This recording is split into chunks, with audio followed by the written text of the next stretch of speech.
Welcome to Books and Bites, where we read so you don't have to. Get the key lessons in minutes. Since Onyx Storm is hot right now, we decided to delve into the Empyrean, starting with Fourth Wing. It's gotten so much buzz. What do you think it is about this book that really grabs people? It's this world Rebecca Yarros has built. Navarre is this war-torn kingdom, always under threat. They have these dragon-powered wards for protection, but their neighbors in Poromil with their griffin riders are always a threat. It's high stakes from the start. But Yarros blends familiar elements like dragons, magic, romance with these fresh, unexpected twists that really keep you guessing. Okay, let's unpack that. What do you mean by unexpected twists? Well, you think you know where the story's going, and then bam, Yarros throws a curveball. Yeah. And it's not just plot twists. The characters themselves defy expectations. Take Violet, our main character. She's not your typical physically strong heroine. She wants to be a scholar, but family duty lands her smack dab in the middle of Basgiath War College, this brutal training ground. Right. Her mom is General Violet Sorrengail, the top military commander. Yeah. And Violet is expected to follow in those footsteps despite her physical limitations and her desire to be a scribe. So she's in this intense training program. Tell me more about Basgiath. What's it like? Basgiath is divided into 4 quadrants: riders, healers, scribes, and infantry. But the riders quadrant, where dragons choose their riders, is where the real action is. The selection process is brutal, with trials like the gauntlet and the threshing. And think about it, a dragon can choose to bond with you, ignore you, or even kill you. The stakes couldn't be higher. That's intense. And then, of course, there's the added layer of Violet's relationships. You've got Xaden Rierson, this brooding, skilled wing leader. It turns out he's the son of the rebel leader Violet's mother executed. And then there's Dane Ados, Violet's childhood friend, who's super protective. It sounds like a recipe for some serious tension. It definitely is. And it's interesting how both of these relationships challenge Violet in different ways. Xaden forces her to confront the darker side of war and the secrets her kingdom is hiding. Dane's overprotectiveness, while seemingly well-intentioned, ultimately undermines Violet's agency and leads to a devastating betrayal. Wait, Dane betrays Violet. How does that happen? He seems so devoted to her in the beginning. Can you tell us more about that betrayal and what leads to it? It all ties back to Dane's signet, his dragon-given power. His signet allows him to read memories, something he keeps secret from Violet. He tries to manipulate situations to protect her, believing the Rider's Quadrant is too dangerous for her. But his actions ultimately push her away and into more danger. It's a classic case of good intentions gone wrong. Okay, so Dane's betrayal is one of those unexpected twists you were talking about. What else can you tell us without giving too much away? Well, I don't want to spoil the experience for you, but let's just say that the enemy isn't who they initially appear to be. There are these creatures called the Venin who feed off magic. They pose a far greater threat to Navarre than anyone realizes. And the Navarian government has been covering up this whole Venin situation, which sets the stage for a potential rebellion not just against the enemy, but against the very people in charge. Whoa, so the war they think they're fighting is a lie. Exactly. It's a brilliant way to completely upend the reader's expectations and force them to question everything they thought they knew about this world. That definitely makes me want to know more. Especially about these Venin creatures. What makes them so terrifying? How do they feed off magic? They're unlike anything anyone has ever seen before. Think of them as anti-magic beings. Wherever they go, magic withers and dies. They feed on the very essence of dragon power, leaving devastation in their wake. Imagine a world where dragons, the source of Navarre's strength and protection, are slowly being drained of their power. That's a scary thought. So the Venin is the real enemy, but the government is covering it up. Why would they do that? What are they trying to achieve? And what role do these marked ones play? I know they're children of rebels forced into the Rider's Quadrant. That's a great question, and it gets to the heart of the story's central conflict. The marked ones are a constant reminder of the rebellion, and their presence fuels resentment and mistrust. As for the government's motives, well, that's a mystery that unravels as the story progresses.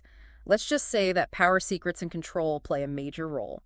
This is getting really interesting. I'm hooked. So we've got this incredibly intense training ground, complex relationships, and a government hiding a terrifying truth. What about the dragons themselves? Tell me more about this bond between rider and dragon and the magic system. I know it revolves around dragon signets. What kind of powers do they give riders? The bond between rider and dragon is everything in this world. It's a physical, emotional, and magical connection. The dragon signets bestowed upon riders during the bonding grant unique abilities.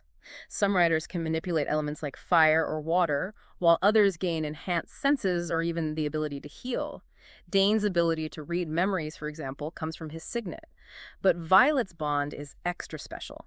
She forms a double bond with two dragons, Taryn, a powerful black dragon, and Endarna, a surprisingly young golden dragon. A double bond. That's incredible. How is that even possible? And what does it mean for Violet? It's incredibly rare, and it speaks to Violet's unique destiny. Remember I mentioned that the enemy isn't who they appear to be? Well, this double bond may be the key to uncovering the truth and facing the real threat.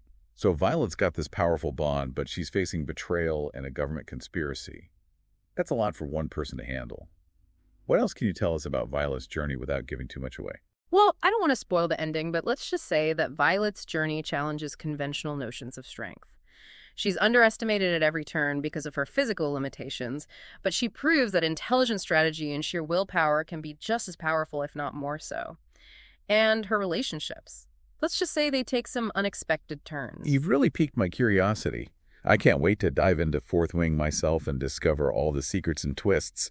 But before I do, I have to ask, is there anything else you can tease about the book? Any other major plot points or character developments that you think our listeners would find intriguing? Let's just say that death isn't always final in this world. There are some shocking returns and unexpected alliances that will leave you breathless. Ooh, that sounds juicy. This book is definitely going on my must-read list. You've given us a lot to think about, and I'm sure our listeners are eager to start reading Fourth Wing themselves. And that's what makes Fourth Wing so compelling. Ah. Yarros has woven this tale that's both familiar and utterly unique, with characters you'll root for and twists that will keep you on the edge of your seat. Speaking of twists, we have to talk about the romance. Yeah. You hinted at some unexpected turns. What can you tell us about Violet's relationships with Xaden and Dane without spoiling too much? Both relationships are complex and challenge Violet in different ways. With Xaden, it's this intense, almost forbidden attraction. Remember, his father was a rebel leader executed by Violet's mother. Right. There's this inherent tension between them, this push and pull that's incredibly engaging. And it's made even more complicated by the fact that Xaden is secretly dealing with the enemy kingdom Poromail, right? Exactly. But his motives aren't what they seem. He's not a traitor. He's actually trying to protect Navarre from the Venin threat, a threat the Navarian government has been desperately trying to cover up. So he's supplying Poromail with weapons to fight the Venin, even though it makes him look like a traitor. It's a risky move trying to protect his kingdom from a threat they don't even acknowledge. It is, and it puts him at odds with everyone, including Violet. No wonder she feels betrayed. Imagine finding out the guy you're falling for is seemingly working with the enemy and your own government is lying to you about a terrifying threat. It's a pivotal moment for Violet. She has to question everything she thought she knew, not only about Xaden, but about her own kingdom and her place in it. That's where Dean comes in, right? He's the one who reveals Aiden's secret dealings. But we know Dane ends up betraying Violet, too. It seems like a strange move for someone who claims to love and protect her. What's his motivation? Dane's betrayal stems from his deep-seated belief that he knows what's best for Violet. His signet, which allows him to read memories, gives him access to her deepest fears and vulnerabilities. He sees the Rider's Quadrant as a death sentence for her, and he's determined to save her, even if it means going against her will. That's a tough situation. On the one hand, you can understand his desire to protect her, but on the other hand, he completely oversteps boundaries and undermines her agency. Exactly. He underestimates Violet's strength and resilience. He doesn't see that she's capable of making her own choices and facing her own battles, even if they're dangerous. His actions, while intended to save her, end up pushing her away and ultimately causing her more pain. It's a classic example of how good intentions can go awry, especially when you fail to trust and respect the person you claim to love. Precisely. And it highlights the importance of communication and understanding in any relationship. So we have these two very different betrayals, both stemming from a desire to protect Violet, but ultimately causing her harm.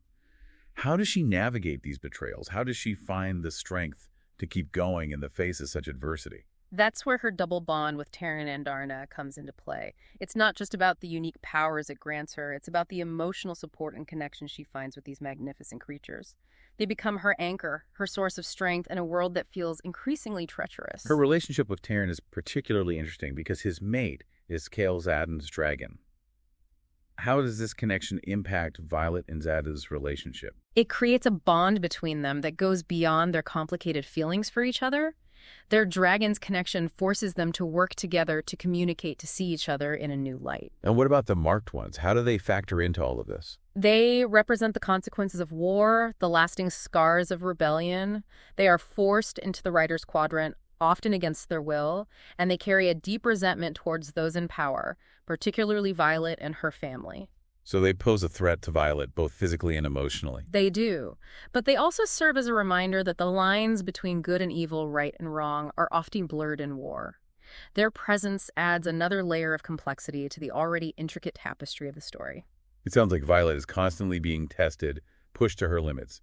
What can you tell us about her growth and development throughout the book? How does she change as a result of all these challenges? Violet's journey is one of transformation.